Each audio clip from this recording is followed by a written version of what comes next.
Gamot nga ba sa pagtatae ang metronidazole? Pag-usapan natin 'yan. So kagabi nakita ko po itong post na 'to sa isang group para sa mga mommies.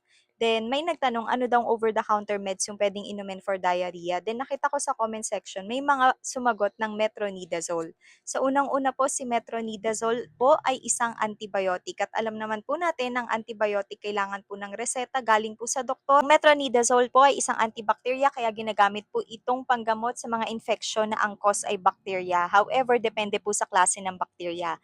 Isa din po itong antiprotozoal kaya ginagamit din siyang gamot para sa amoebiasis. So, isa po sa symptoms pagka may amoebiasis ang isang tao ay ang diarrhea. Pero hindi po ibig sabihin na pag kayo ay nag-diarrhea, automatic may amoebiasis na po kayo. So marami pa pong dahilan or pwedeng mag-cause ng diarrhea. So kung kayo po ay may diarrhea, ang pinaka-importante pong gawin ay ang uminom ng ORS or oral rehydration salts para po hindi tayo magkaroon ng dehydration. Narito po ang ilan sa mga ORS na pwede nating mabili sa butika na pwede niyo pong inumin kung kayo ay may diarrhea.